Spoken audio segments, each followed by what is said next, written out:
Having me. It's a pleasure to be here at the University of Chicago Center. For those of us who study South Asian politics, University of Chicago is quite literally the mothership that we've always looked up to, and it's also a pleasure to be here with Brookings India. Those of you who've been to Washington know that my institution, the Carnegie Endowment, and Brookings are next door neighbors. So they're our good and old friends, and so it's lovely to be here with you all today, and thank all of you for coming. I'm going to talk today, in the 15 minutes or so that I have, about the role of money and criminality in Indian electoral politics, which is something which has, of course, come to the fore because of the Aam Aadmi Party in particular, but it has also come to the fore because of the great work of people like Jagdeep Chokar and the Association for Democratic Reforms, and people who have shed light on these issues which have been a part of Indian politics for some time, but have not really gotten, in my view anyway, the attention that they deserve. And what we know from the data is that in 2004, about a quarter of members of parliament had criminal charges against them, and about 15% were of a serious nature.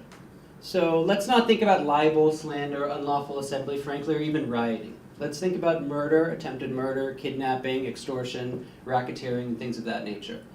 Now, despite the awareness growing, these numbers have actually also grown over time rather than gone down.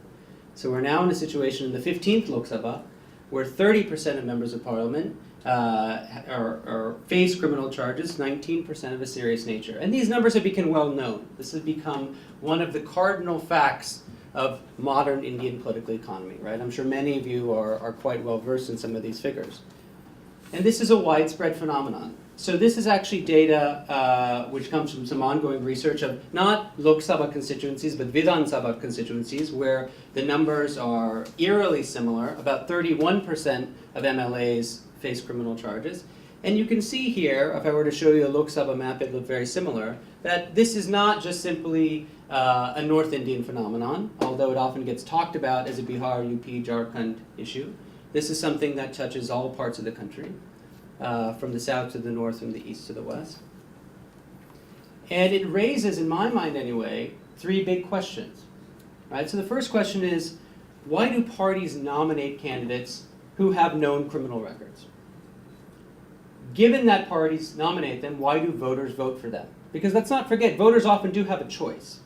There are very few constituencies in India today where every single candidate is somebody who has a serious criminal charge.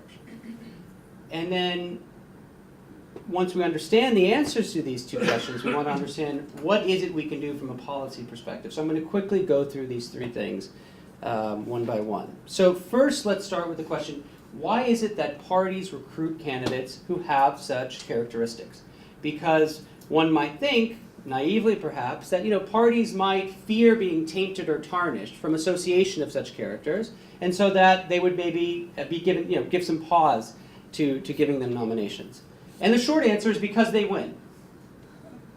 Now, if you are a candidate for Lok Sabha who has no criminal case against you, you have a 7% likelihood of winning elections. This is in 2004, 2009. You can see the much bigger bar, the bar that's 3 times bigger, for candidates who have at least one case against them. Okay, so the easy answer is, well, they win, so end of story. But that's not very interesting or satisfying. We want to know, well, why is it that they win? So we know that in the context of Indian elections, we've seen increasing level of competition, right? And that story is familiar to most of us. So this is a graph of the number of parties who are contesting in Lok Sabha elections. We started with around 52, and we are now approaching 400. And there's a sharp rise, especially in the coalition era, post-1989, of the number of parties who contest elections. Now, if you were to look at a different graph of those who actually win seats, of course the numbers are less dramatic, but there's still a very sharp rise. There are about 37 parties represented in parliament. And we've seen plummeting margins of victory, right? So elections have become fiercely contested, so that in 2009, the average margin of victory is 9%.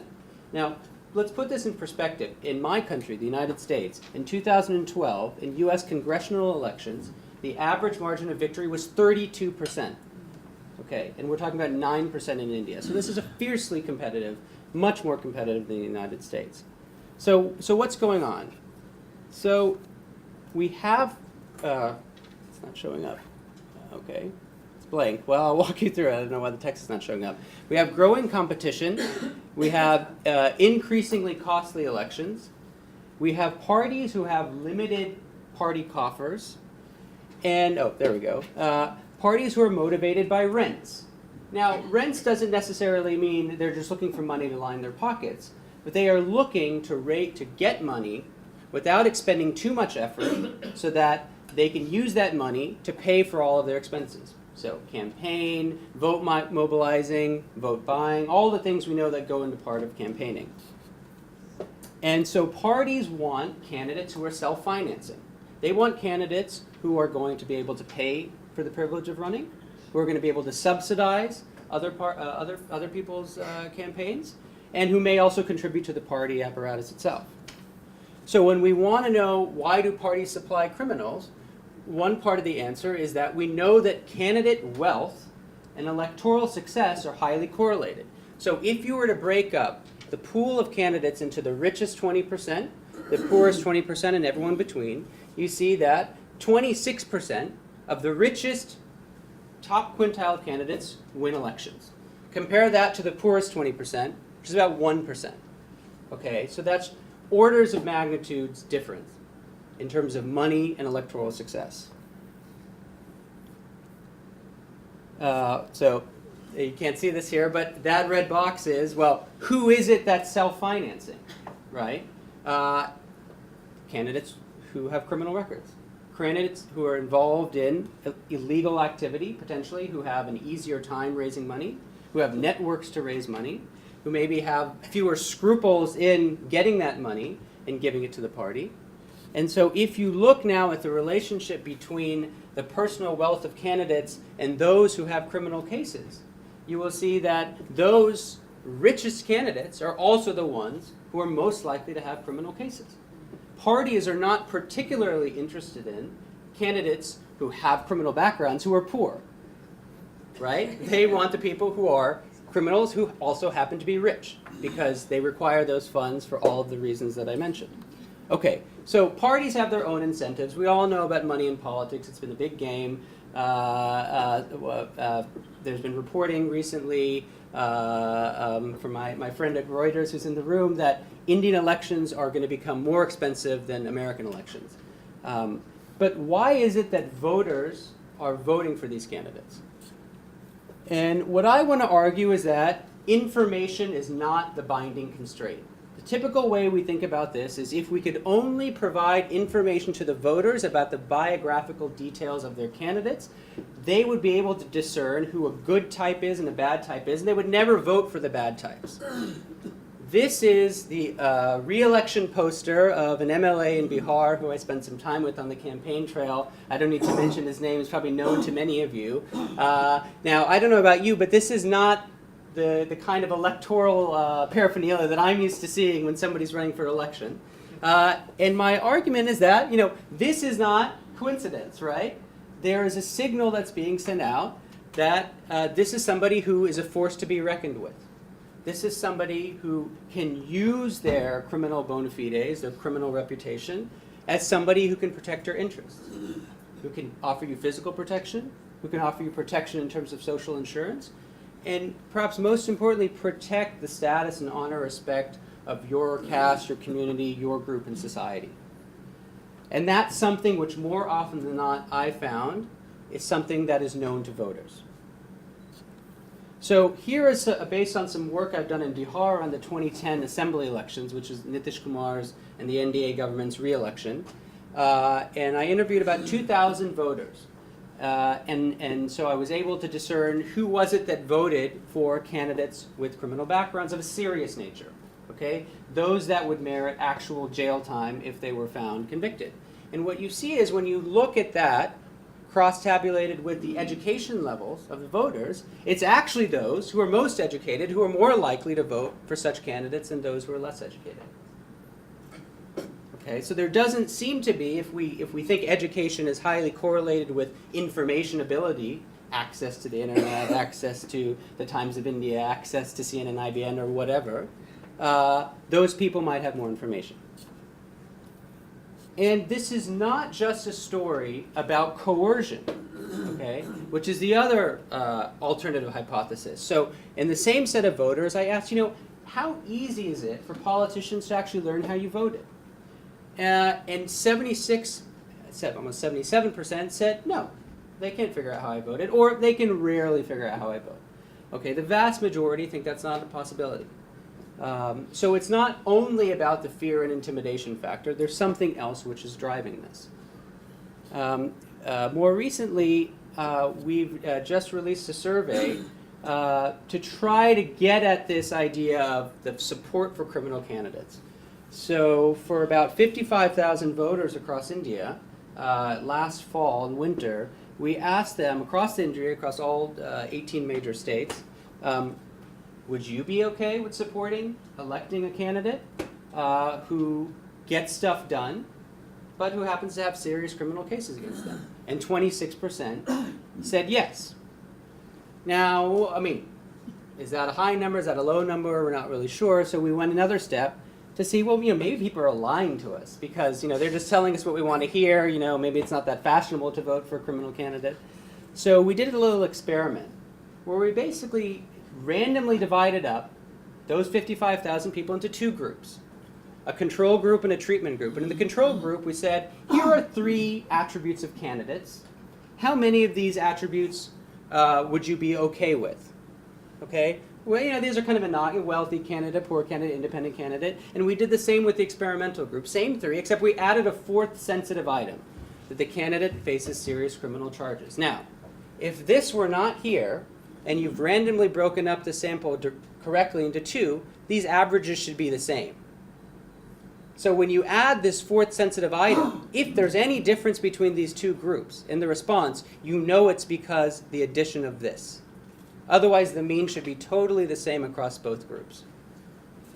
So what do we find that way? So remember, 26% said directly. But what we're able to do when we do this indirect method is back out the fact that actually close to half of Indians we surveyed, 55,000 across the country, were okay with voting for a candidate with serious criminal charges who is perceived to get stuff done for them.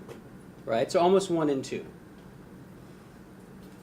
And what's very interesting, if we go back to those charts I showed you before, and you break out which candidates are successful. Remember the 7% number, those who have no cases, not so successful. Those who have 1 case, 19%. And those who have 1 at least serious case, again in this category, that would merit real jail time, 25%. So not only is there a correlation between criminality and electoral success, there's a correlation between the severity of the criminal charges you face and electoral success, right? Which is interesting. So what are the resultant policy implications if this seems to be the kind of challenge that Indian democracy has to grapple with? So one is that information alone is not a panacea. Now, I don't want to suggest in any way that information is not important. Okay, the only reason I was able to do this study, again, is because of groups like National Election Watch, ADR, like the media, who have forced the Supreme Court to force the Election Commission to collect data from candidates on this information. So it's added in a tremendous amount of value to what we know, because before we were operating in the dark, right? We were flying blind about these things which may have been happening, but we didn't actually have hard numbers. But that is not, I would argue, information, the crucial constraint in getting rid of this problem. So what would help in getting rid of this problem? So one is, of course, having a better, more effective election finance regime, which is something that about a dozen government commissions have recognized since, I believe, 1966. But very little action has actually been taken since then. So things like having independent third-party audits of party finances. Now, there's a debate over this. There's a debate over, is it the RTI that should be used? Should the CIC actually have jurisdiction? Should it be the EC? Whatever the answer is, clearly there needs to be some greater transparency at how parties and candidates are funding elections. And that the Election Commission itself should have greater authority to act in those cases where there is false or misleading affidavits and disclosures, which right now those authorities are seriously under question. because not everyone agrees, not all political parties agree, the courts don't necessarily agree that the commission should have those abilities. And I think that's a big issue. But the larger issue is, even if you fix that, why is it that voters seem to be finding value in these people, right? And I think we need complementary reinvestments in public sector institutions. And this is not a particularly exciting agenda. It's a rather mundane agenda, but it's an agenda that I think is very important. And so our enthusiasm for transparency needs to go forward, but we need to match that enthusiasm with talking about the kind of boring subject of civil administration and how do you adjudicate disputes.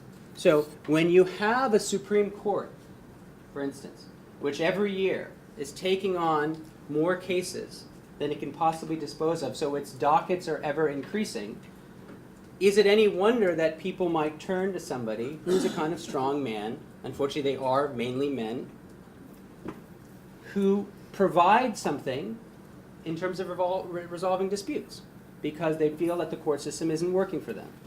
Okay, and you could look at the Supreme Courts, you could look at the high courts, you could look at the district courts, the fact that there are 32 million pending cases going on in India today. This is a problem at every level. In fact, it's really the lower level where you have the biggest backlog that's probably the one that hurts the common man and woman the most, not the Supreme Court. Thinking about police shortfalls, right? So India has the lowest ratio of police per capita of any G20 country. It's way down here. It's almost off the chart. So again, if people are looking for physical protection, forget about quality. Quality is a whole other issue. But just in sheer quantity, there's a big issue. And so how do voters who are looking after their own interests try to plug that gap? So let me just end there by saying, I think that in this coming election season, it would be great to start having a debate about how do you revitalize some of these public sector institutions. I think there's a lot of demonization of the state, because surely the state is present and active in places where it shouldn't be, and has gotten a bad reputation for engaging in corruption and venality and malfeasance and all of that. But the fact of the matter is, the problem with the Indian state is not that it's too big, it's that it's not big enough.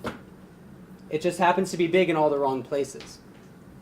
Thanks. Getting some commentary and discussion, and we start with Suhasini Haidar. A pleasure to listen to both of you speak, and particularly to have both Nirmala ji as well as Mr. Jha in our audience, because straight away I could see the sort of article as well. For example, when Milan speaks about the amount of criminality inside Indian politics, perhaps we all know that we do have a lot of candidates who have criminal records, but we also do know that criminal records are a part of political daily warfare, if you like, and many candidates do face criminal charges against them. So I think we have to distinguish between the charges and the conviction rates in a lot of these cases. I think to start with, I think we all have to acknowledge that this election is going to be different. There are several reasons for that. I think the biggest reason is that chunk of new voters that have come in.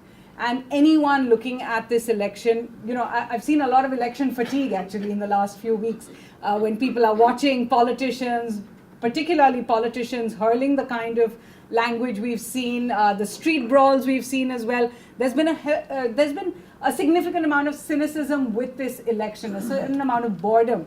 But I can assure you what I think should be exciting us is the new factor in this election. It's made up of young voters, and it's going to be made up of women. Make no mistake, the Delhi election was just a precursor. I think in the Delhi election, for the first time, we actually saw women's issues becoming a factor. Every party put out one campaign ad at least where they spoke about the safety and security of women. Now, for someone like me, that was a very positive thing. Because the one thing I have to thank you for, Shamika, is for clearing up some of the big question marks I had in my head. I work on this show called The Power of 49. We're trying to do three things, essentially. Get more women to register to vote. That's the first part of it. Get more women's representation in the candidates. That's the second part of it. And the third is really to get women's issues onto political agendas. I don't know how many of you have read the political manifestos of each of the parties in the last election, in 2009, as well as in some of the recent assembly elections, but it has been my privilege to do so. And I'm shocked, I'm actually completely shocked by the space that women's issues reserve. Sometimes it's not more than a paragraph, sometimes it's two words. Encourage women's empowerment. Okay, that's 3 words.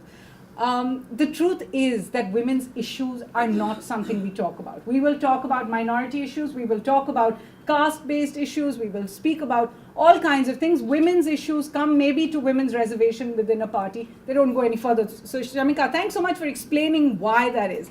Because most of us will look at it and say, women's issues are not on anyone's agenda. When women vote for women candidates, those women candidates come and do absolutely nothing. And I don't mean that on a personal basis, but I do mean that it's not just in India, but in the subcontinent. We've had an Indira Gandhi, we've had a Sheikh Hasina, Khalida Zia, Chandrika Kumar Tunga, Benazir Bhutto, and yet these are the countries that show some of the most abysmal rates when it comes to maternal mortality, when it comes to gender bias, when it comes to gender bias in education as well as malnutrition. So what's going wrong? And I'm very glad that Shamika brought up that whole point, that eventually it is about the presence of male voters. You have more male voters to relate to. What are you going to do at the end of the day?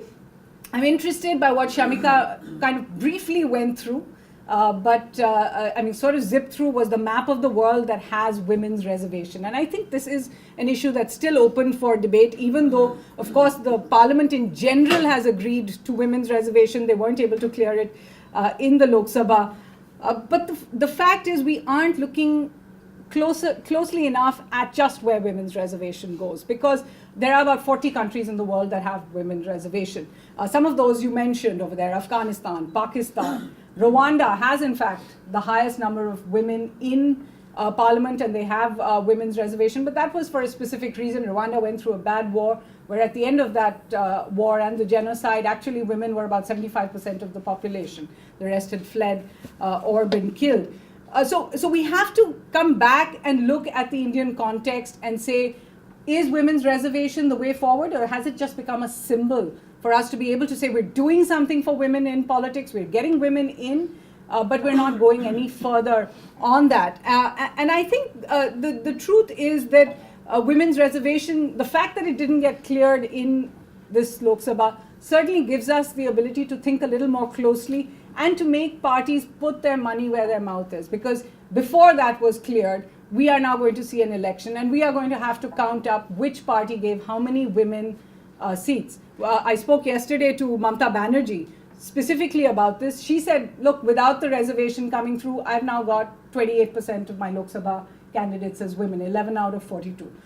So people are now more aware than they were before. So I think in many ways this election is going to be an exciting one, because we're going to see a lot more women coming out to vote for those women's issues. I think you're also going to see a lot more young people coming out to vote on those issues. I'm just trying to find my notes. I'm sorry, I'm having you should never write on the back. Oh, there it is.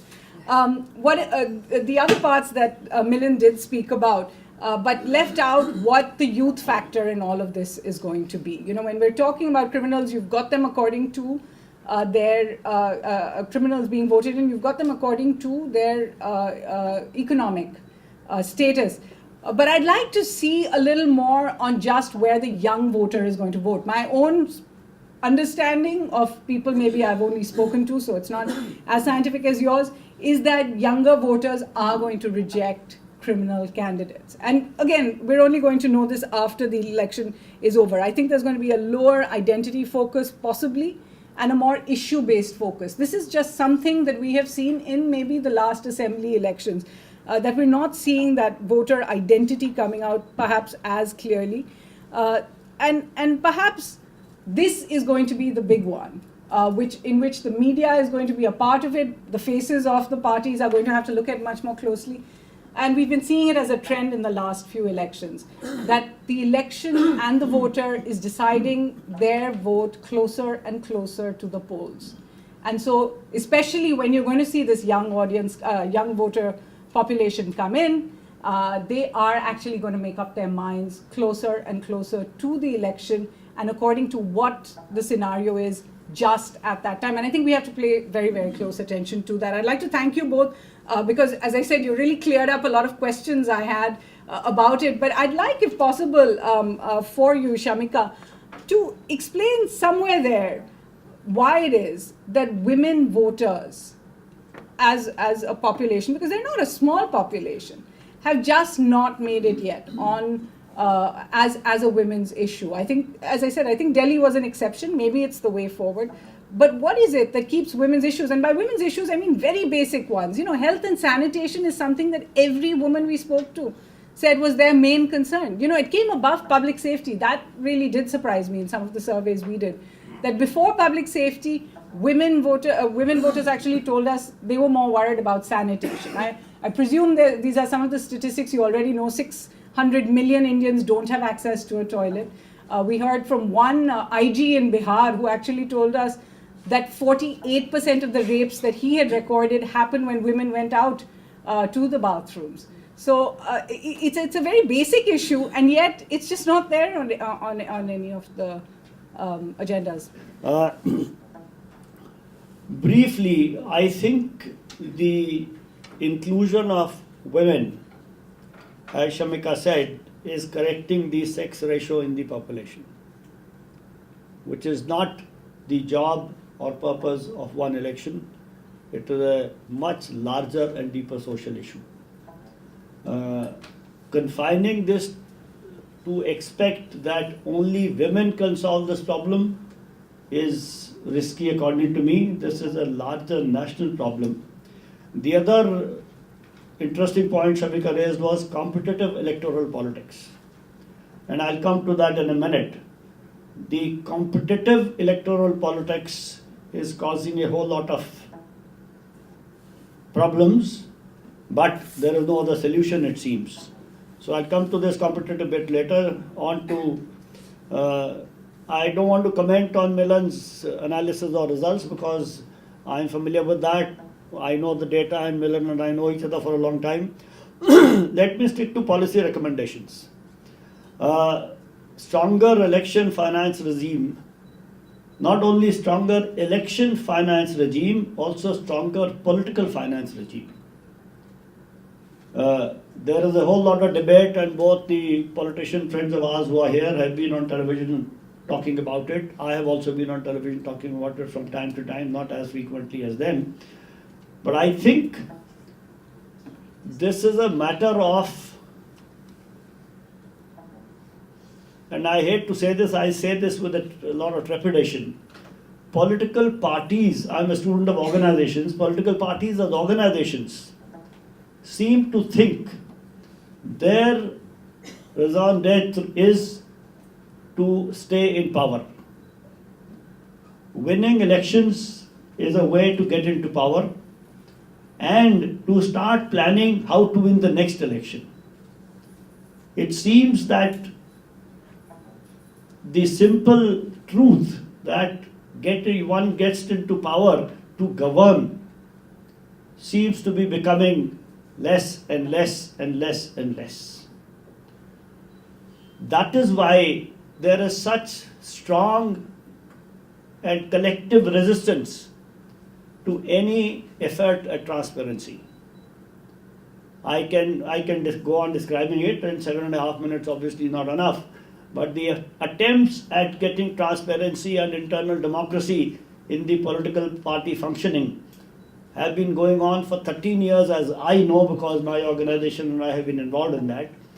At every stage there has been resistance, beginning with 2001, 2002.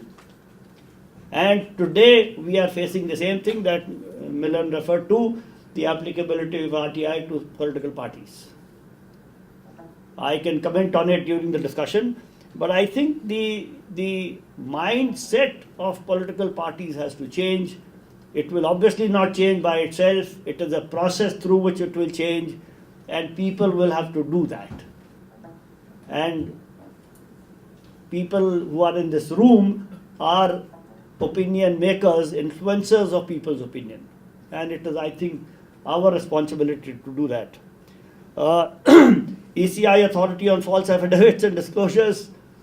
Again, we have the judicial system.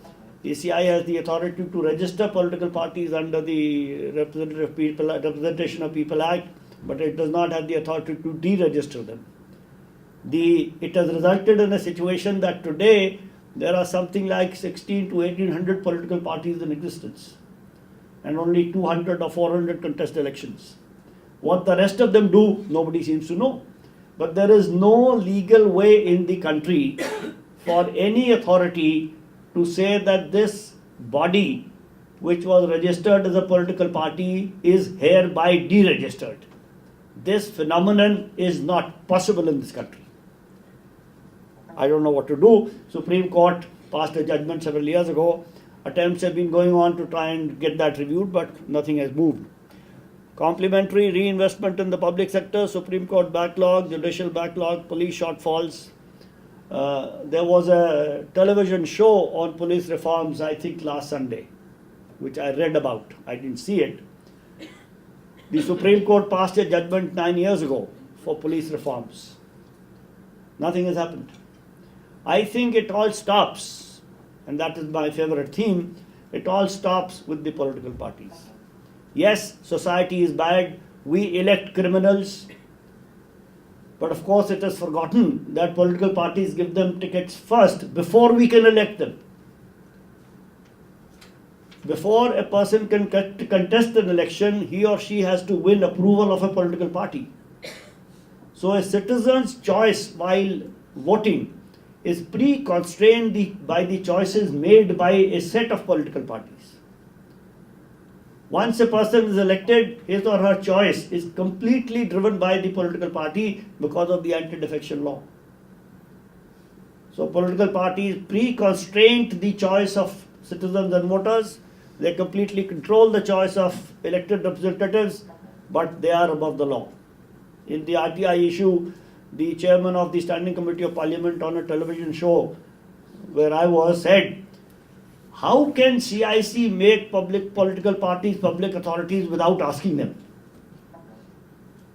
I said the Right to Information law has a definition of a public authority. CIC is the designated authority approved by Parliament to be the implementer of the Right to Information law.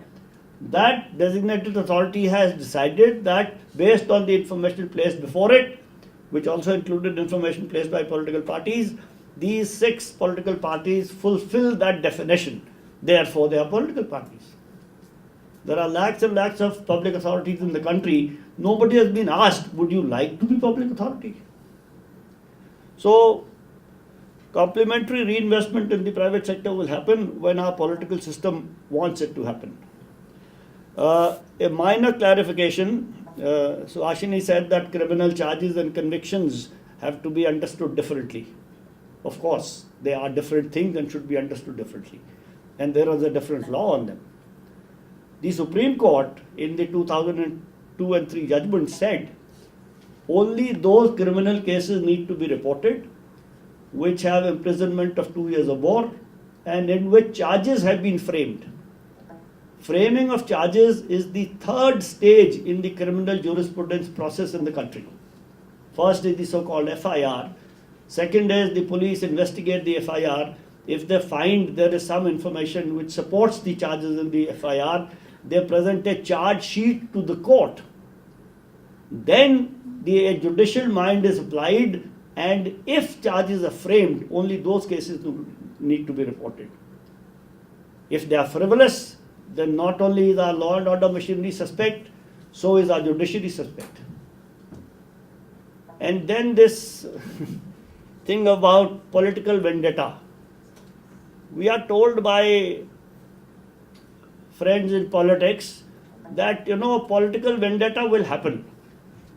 You cannot prevent one politician to get another politician harassed, because no police officer in the country has the courage to hoist a false case against a politician who is prominent enough to think of contesting elections.